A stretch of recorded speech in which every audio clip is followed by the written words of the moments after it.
The assistant's shadow. The corner office on the 83rd floor of Blackwood Tower gleamed with polished minimalism. All glass, steel, and calculated precision, much like the man who occupied it.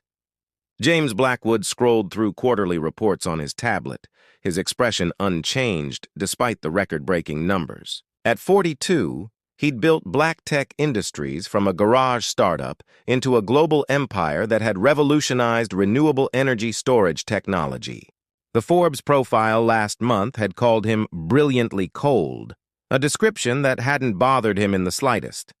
A soft knock preceded Olivia Reed's entrance, so quiet that most would have missed it. But James had come to recognize the particular rhythm of her presence over the past 4 years of her employment. "This Santorini conference itinerary, sir. I've added 15-minute buffers between meetings as requested." Her voice held the same professional calm it always did. Never too loud, never too soft, perfectly calibrated like everything else in his world. James accepted the tablet without looking up. "The Henderson proposal?" "Reviewed, annotated, and sent back with suggested revisions. They've agreed to all your terms." He nodded, still focused on his screen. This was their rhythm, efficient, wordless understanding that required minimal interaction. Olivia managed the chaos of his empire with invisible hands, anticipating problems before they materialized, handling crises without ever bringing drama to his door. At 34, she was the longest-lasting executive assistant he'd ever employed, yet he realized he knew almost nothing about her beyond her exceptional competence. "The jet is scheduled for 8 p.m. Your luggage has been prepared according to your standard travel protocol," she continued. "Weather in Santorini is forecasted at 82 degrees with clear skies for the duration of the summit." For a brief moment, James looked up. Olivia stood with perfect posture in her charcoal gray suit, her chestnut hair pulled back in its customary low bun, not a strand out of place. She held a leather portfolio, the same one she'd carried since her first day. Her expression revealed nothing, yet she managed his life with an attention to detail that bordered on mind-reading. "You'll need to be present for the Nakamura meeting," he said, returning to his screen. "Their translator canceled, and you're the only one on staff who speaks Japanese." A flicker of something, surprise perhaps, crossed her features before the professional mask returned. "Of course.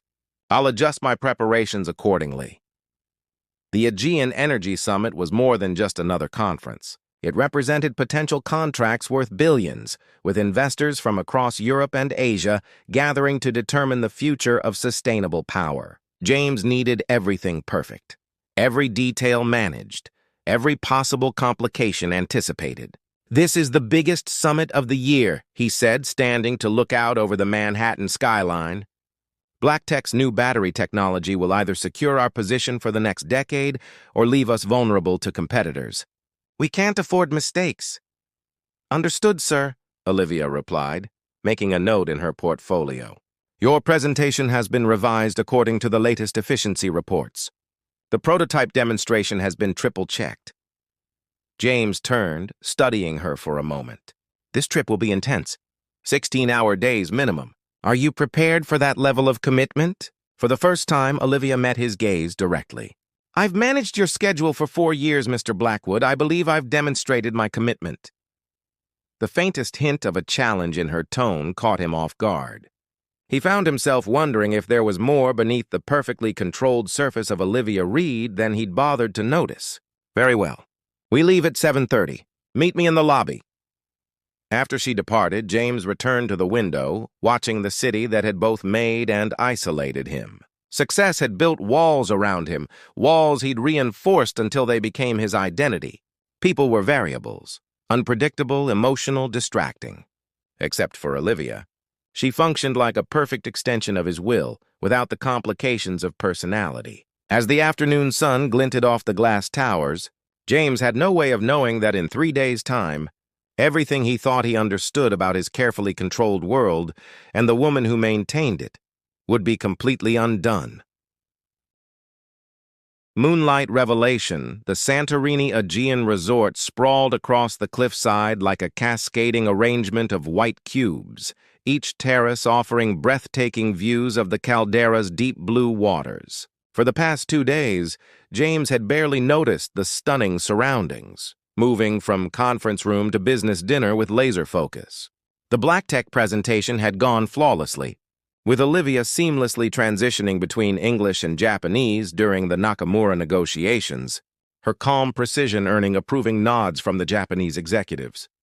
Tonight marked the summit's halfway point, celebrated with a networking reception at the Infinity Pool Terrace. James had made his obligatory appearance, shaken the necessary hands, and retreated to his suite to prepare for tomorrow's critical funding round. The chaos of social niceties exhausted him in ways that 18-hour workdays never could. He loosened his tie, pacing his suite as he reviewed strategy notes. The walls felt suddenly confining, the silence oppressive. On impulse, he decided to return to the now empty pool area for fresh air and quiet contemplation. The moon hung full and brilliant over the Aegean as James descended the stone steps to the lower terrace. The reception had ended hours ago, leaving behind only the gentle sound of water lapping against the infinity pool's edge. He rounded the corner, then stopped abruptly. A lone figure sat at the pool's edge, legs dangling in the illuminated water. The woman's back was to him, her hair, freed from its customary restraint, falling in loose waves past her shoulders. She wore a simple blue sundress, and beside her rested a sketchbook and what appeared to be charcoal pencils. As she tilted her head upward to observe the stars, the profile was unmistakable. Olivia. But not the Olivia he knew. This woman was lost in contemplation, one hand absently tracing patterns in the water, entirely unaware of his presence. The transformation was so complete that James found himself momentarily unable to reconcile this serene, artistic person with his efficient, almost mechanical assistant. He should leave, give her privacy. Instead, he cleared his throat. Olivia turned sharply, her expression shifting instantly from dreamy tranquility to professional alertness. "Mr. Blackwood, I'm sorry. I didn't—" She moved to stand, gathering her artistic materials with hurried embarrassment. "Don't," James said, the word coming out more forcefully than intended. He moderated his tone. "Please, don't let me interrupt." An awkward silence settled between them, foreign territory in their typically efficient interactions. James found himself moving closer, curiosity overriding his usual respect for boundaries. "I didn't know you drew," he said, gesturing toward the sketchbook she was now clutching protectively against her chest. Olivia hesitated, then relaxed slightly. "Just a hobby? Something to clear my mind after intense days. May I?" he asked, surprising himself with the request. After a moment's hesitation, she handed him the sketchbook. James turned the pages slowly, genuinely stunned by what he saw. Exquisite charcoal renderings captured the Santorini landscape, not just its physical beauty, but somehow its essence. The play of light and shadow, the ancient stone against modern luxury, the eternal sea. The technical skill was impressive, but it was the emotion in the drawings that caught him off guard. "These are extraordinary," he said finally, the word inadequate for what he was seeing. "You have real talent, Olivia." She accepted the book back with a small smile.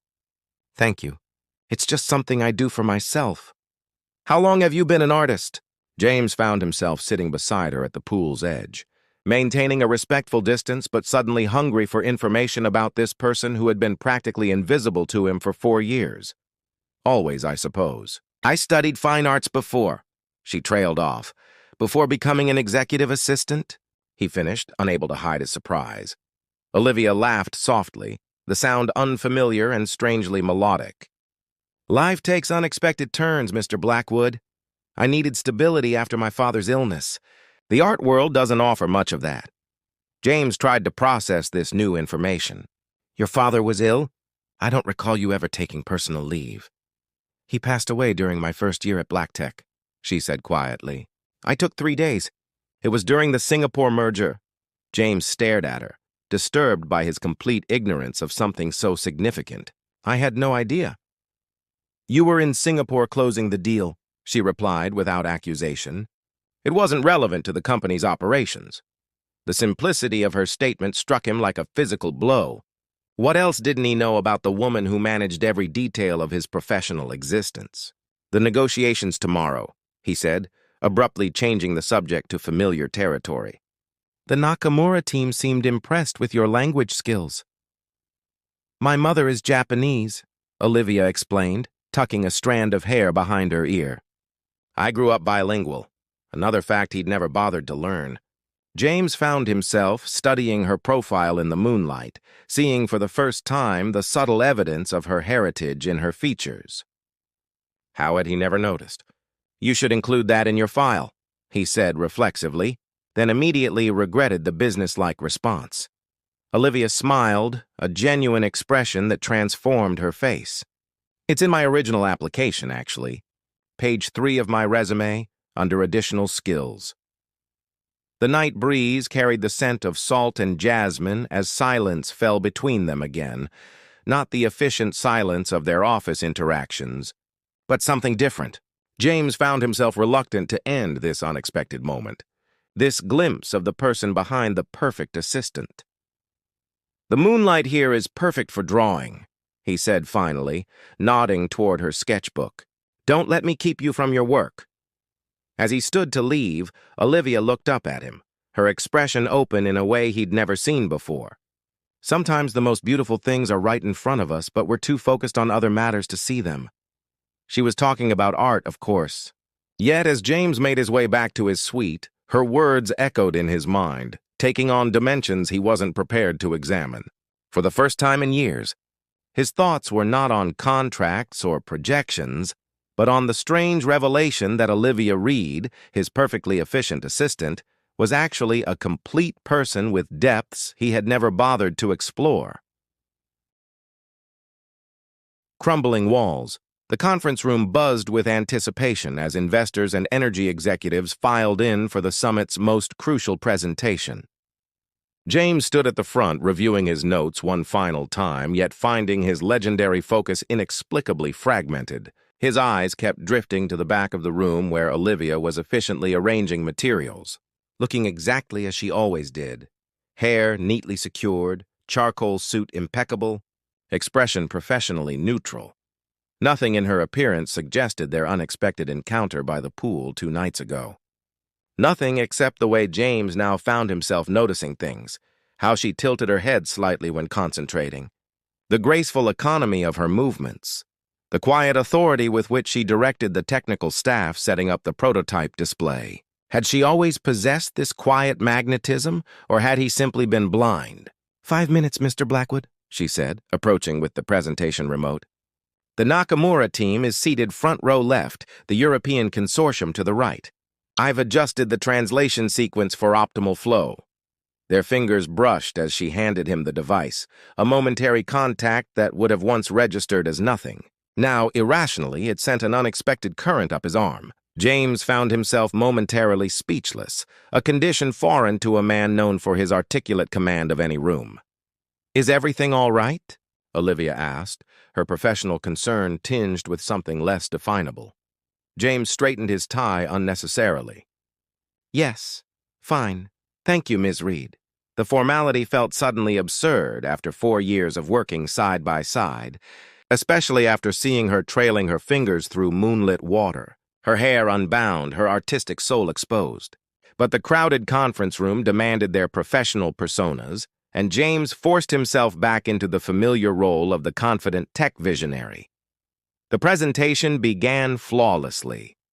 James moved through the technical specifications of BlackTech's revolutionary energy storage system with his usual precision, fielding complex questions with ease. Yet throughout, he found himself unusually aware of Olivia's presence at the room's periphery, monitoring everything, stepping in seamlessly when needed for translation. During the demonstration of the prototype, Gregory Lancaster, an aging British investor known for his inappropriate comments, leaned toward his colleague, his voice carrying further than he perhaps intended. "Blackwood's assistant is quite the exotic beauty, isn't she? Wonder if that's why she's lasted longer than the others." The crude implication hit James like a physical blow. His hands tightened on the podium as anger, hot and unfamiliar, surged through him. He glanced toward Olivia, praying she hadn't heard, but the slight stiffening of her shoulders told him otherwise. Yet she continued her duties without missing a beat, translating the technical specifications for the Japanese delegation with perfect composure. For the remainder of the presentation, James battled an unprecedented desire to publicly eviscerate Lancaster. The intrusive protectiveness confused him almost as much as the anger itself. His focus narrowed dangerously each time Lancaster glanced in Olivia's direction.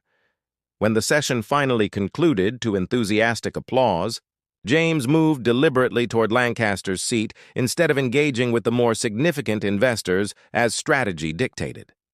"Mr. Lancaster," he said, his voice deceptively calm. "A word." He led the older man to a quiet corner, aware of Olivia watching from across the room as she gathered materials.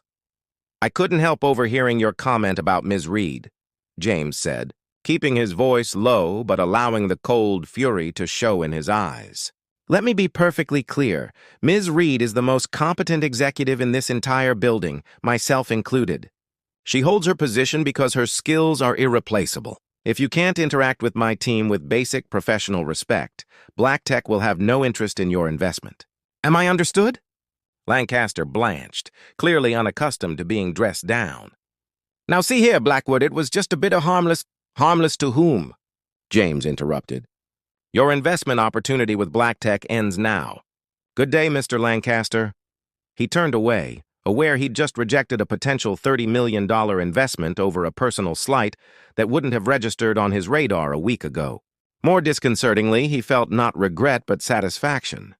Later that evening, as investors and executives gathered for cocktails on the main terrace, James found himself scanning the crowd repeatedly, finally locating Olivia in conversation with Takashi Nakamura. The Japanese businessman was smiling warmly at something she said in his native language, his body language conveying clear admiration. The uncomfortable, tightening in James's chest was so unfamiliar that it took him several moments to identify it as jealousy, and emotion he'd considered himself immune to for years. The realization was so disturbing that he drained his whiskey in one swallow and immediately signaled for another. "You look like a man at war with himself," came a voice to his left. Eliza Montgomery, CEO of European Solar Initiatives, and one of the few people James considered something approaching a friend, studied him with knowing eyes. "And you just alienated Gregory Lancaster quite thoroughly. Not that I'm complaining, he's a dinosaur. But it's unlike you to let personal feelings interfere with business. Lancaster crossed a line," James replied tersely. Eliza's gaze followed his to where Olivia was still engaged in conversation with Nakamura. "Ah," she said simply, understanding dawning in her expression. How long what? How long have you been in love with her?" The question hit him with such force that James nearly dropped his glass. "Don't be absurd. Ms. Reed is my employee." Eliza laughed softly. "James, I've known you for 15 years. I've never seen you look at anyone the way you're looking at her right now. Not even Diane." The mention of his ex-fiancée, relationship that had ended 8 years ago when she'd finally tired of competing with his company for attention, only intensified his discomfort. "You're imagining things," he insisted, looking away from Olivia with deliberate effort. "Am I? Then why did you just sacrifice Lancaster's investment over an inappropriate comment about her?" James had no answer that wouldn't confirm her suspicions. Across the terrace, Olivia laughed at something Nakamura said, the sound carrying faintly over the ambient conversation. The same laugh he'd heard at the pool, genuine, unguarded. The jealousy intensified, becoming almost painful. "You should tell her," Eliza said quietly. "Tell her what? That after 4 years of barely acknowledging her humanity, I suddenly can't stop thinking about her. That I'm jealous of a 70-year-old Japanese businessman making her laugh?" The words escaped before he could censor them, confirming everything. "Well, that would be a start," Eliza replied with a small smile, "though I might phrase it differently." James shook his head, draining his second whiskey. "It's inappropriate. I'm her employer. Life is short." "James, your parents' accident should have taught you that." The reference to his parents' unexpected death, the event that had cemented his emotional isolation, struck deep. Before he could respond, Olivia approached. professional mask firmly in place. Excuse me, Mr. Blackwood. Mr. Nakamura has requested a private meeting tomorrow morning to discuss exclusive distribution rights in Japan. I've tentatively scheduled it for 9 a.m., pending your approval. The contrast between the laughing woman with Nakamura and this efficient professional addressing him so formally made something twist painfully in James's chest. That's fine, Ms. Reed. Thank you. He forced himself to maintain eye contact, searching for any hint of the woman from the poolside. Will you be joining as translator? If you require my presence, she replied neutrally. I do, he said too quickly. Your language skills are invaluable. A slight nod, then she was gone, moving through the crowd with quiet efficiency. James watched her retreat, aware of Eliza's knowing gaze. The mighty James Blackwood, undone by his own assistant, she mused. I never thought I'd see the day. I'm not undone, he replied, but the protest sounded hollow even to his own ears. Later that night, unable to sleep, James stood on his private balcony overlooking the moonlit sea. The walls he'd built around himself over years were developing cracks, and he had no idea how to repair them, or if he even wanted to anymore. The choice 3 weeks after returning from Santorini, Blacktech Tower hummed with renewed energy. The summit had been an unprecedented success, the Nakamura contract alone worth billions, not to mention the European consortium commitments. Stock prices had surged, and the board was ecstatic. By every measurable metric, James Blackwood should have been celebrating the pinnacle of his career. Instead, he stood at his office window, staring unseeing at the Manhattan skyline, holding a single sheet of paper that had shattered his carefully reconstructed composure. Olivia's resignation letter was characteristically precise. 2 weeks' notice. Gratitude for the opportunity. Best wishes for the company's continued success. Not a single personal word. No real explanation beyond the vague, pursuing other professional opportunities. The intercom buzzed. Mr. Blackwood, the executive committee is waiting in the conference room. Cancel it, he said abruptly. A pause. Sir, reschedule. Tomorrow. He released the button before his temporary assistant could question him further. The young man was competent enough, but he wasn't Olivia. Since their return from Greece, James had tried desperately to re-establish the professional distance that had defined their relationship for years. He'd been formal, focused exclusively on business matters, careful to never again cross the invisible boundary between employer and employee. But the damage was done. He couldn't unsee the woman at the poolside, couldn't unhear her laugh, couldn't unfeel the surge of protectiveness that had overcome him at Lancaster's crude remark.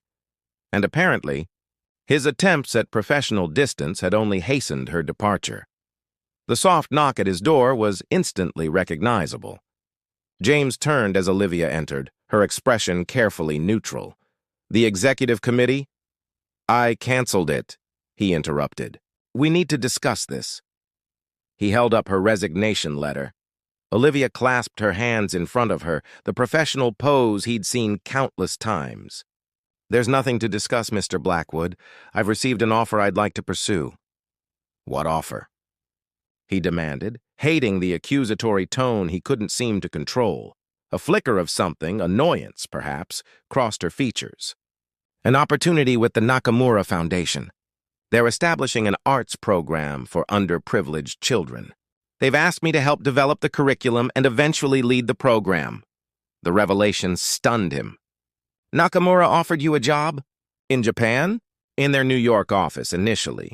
Eventually, yes, there would be significant time in Tokyo. James fought to process this information. When did this happen? Mr. Nakamura contacted me last week. We've had several discussions since. And you didn't think to mention this? Olivia's professional veneer cracked slightly, allowing a glimpse of the frustration beneath. I wasn't aware I needed your permission to explore career opportunities, Mr. Blackwood. You don't, he said quickly. Of course you don't. But Olivia, you're an integral part of Black Tech. Whatever they're offering, I can match it. Triple it, she shook her head slowly. This isn't about money. Then what? More responsibility? A different title? Name it. It's about art, she said simply. It's about finally doing something that matters to me. The implication that her work at Black Tech didn't matter struck him harder than he expected. Your work here matters. You're essential to every major decision this company makes. I'm essential to your coffee preferences and schedule management, she corrected gently. Anyone can do that. That's not true, and you know it, he insisted, moving closer to her. You understand this company, this industry. You speak multiple languages. You can read the room in negotiations better than anyone I've ever worked with. You're irreplaceable, Olivia. For the first time, real emotion showed in her expression, a mix of sadness and something like regret. No one is irreplaceable in business, Mr. Blackwood. You taught me that.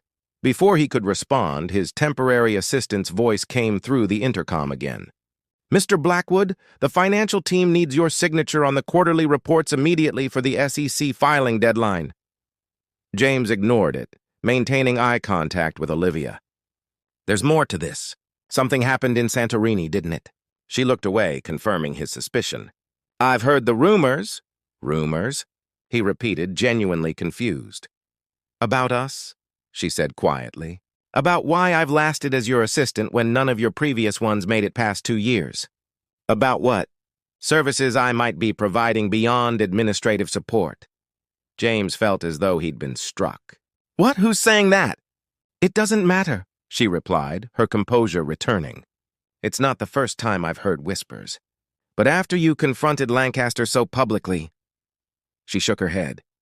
It only fueled speculation. I can't build a career under that shadow, Mr. Blackwood. So you're running away? The accusation slipped out before he could stop it. Her eyes flashed with rare anger. I'm choosing myself for once. Is that really so hard to understand? The intercom buzzed again, more urgently. Mr. Blackwood, it's the SEC deadline. Get out! He snapped at the device, then immediately regretted his tone when he saw Olivia flinch. Not you, he added quickly. I didn't mean... I should go, she said, retreating toward the door. The paperwork needs your attention, and I have arrangements to make before my departure next week. Olivia, wait. James moved to block her path, knowing he was crossing every professional boundary but suddenly not caring. I don't want to lose you. For a brief moment, something vulnerable flickered in her eyes. Then the professional mask slid back into place. You're not losing me, Mr. Blackwood. You're losing an employee. There's a difference. She stepped around him and was gone, leaving James alone with the realization that for all his billions and business acumen, he had no idea how to fix what mattered most. Beyond contracts, rain fell in sheets across Manhattan, the kind of relentless November downpour that turned streets into rivers and reduced the mighty city to a smudge of gray. James stood in the shelter of a coffee shop awning, staring across at the modest brownstone building that housed the newly established Nakamura Foundation Arts Center. Through the large front windows, he could see Olivia moving among a group of children, each stationed at small easels. Even from this distance, her animation was evident, the way her hands moved expressively as she demonstrated a technique, the smile that transformed her face when a child showed her their work.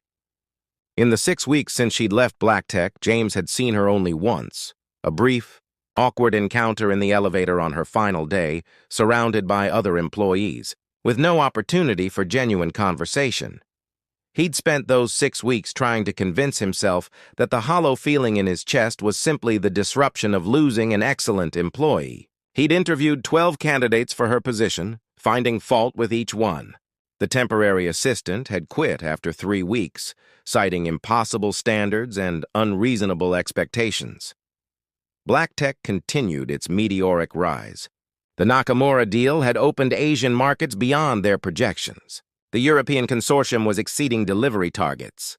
By all objective measures, James Blackwood was at the zenith of his success, and he had never been more miserable. Eliza's words from Santorini echoed in his mind. Life is short, James.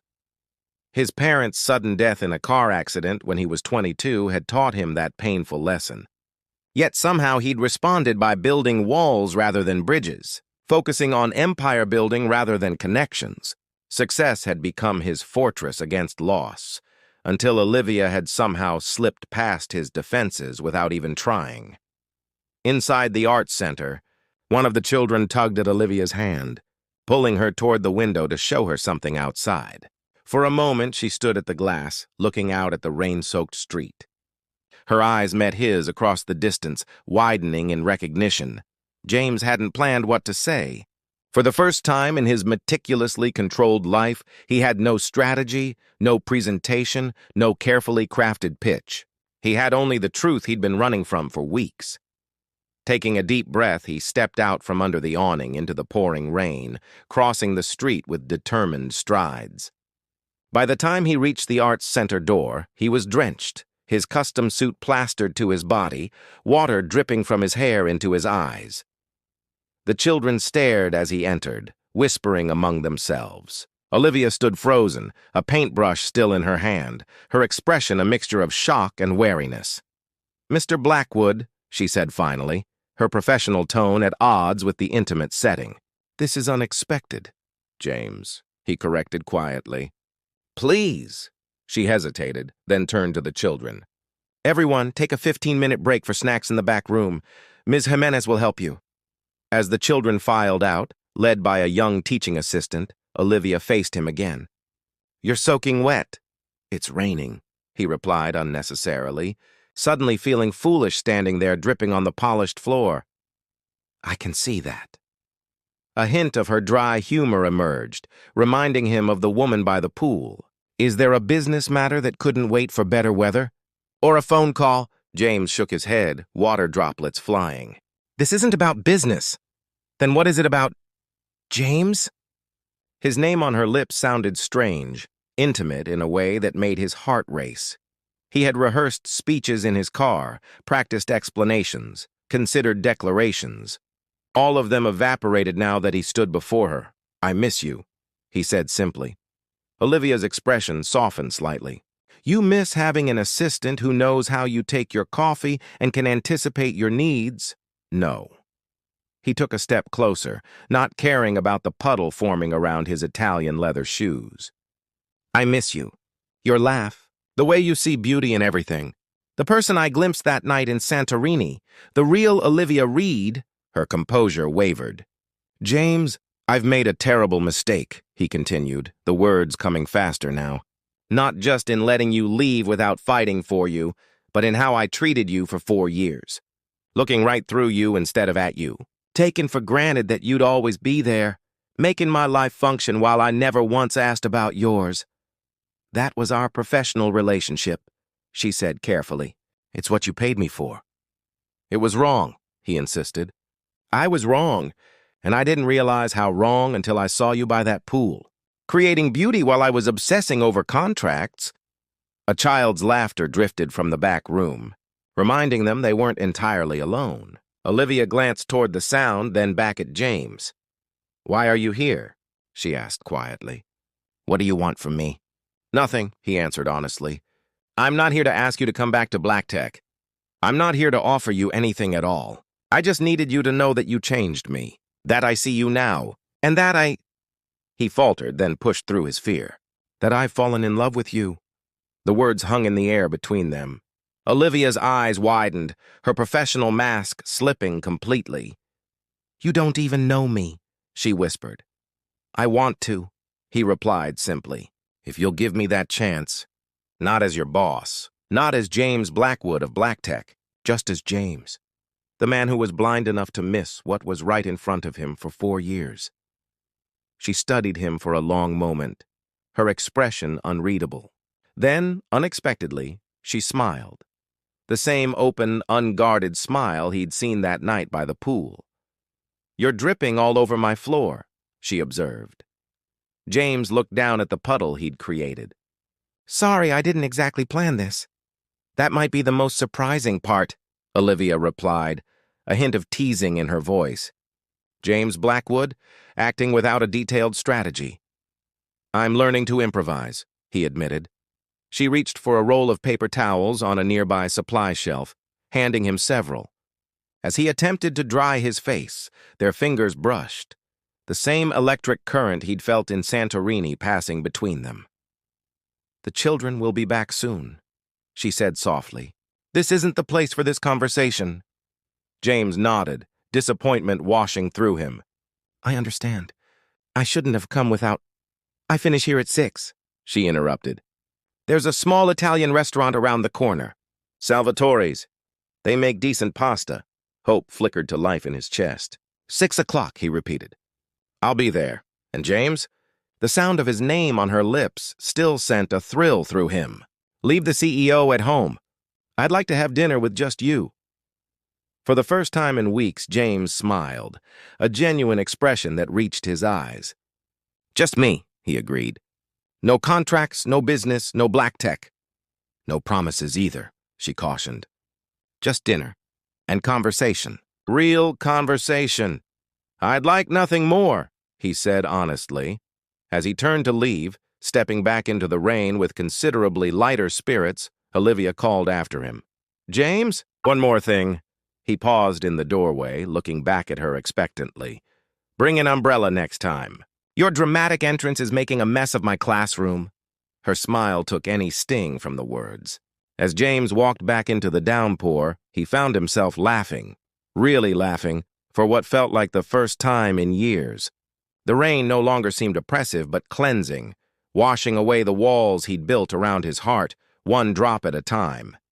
He had no idea what would happen at dinner, or in the days and weeks that might follow. For once in his life, James Blackwood had no strategic plan, no carefully calculated risk assessment. He had only the hope of a beginning, not a business contract, but something far more valuable, the chance to finally build a life beyond the empire he'd created. With a woman who saw the world not just as a series of opportunities to conquer, but as a canvas of beauty waiting to be discovered. And that, he realized, was worth more than all his billions.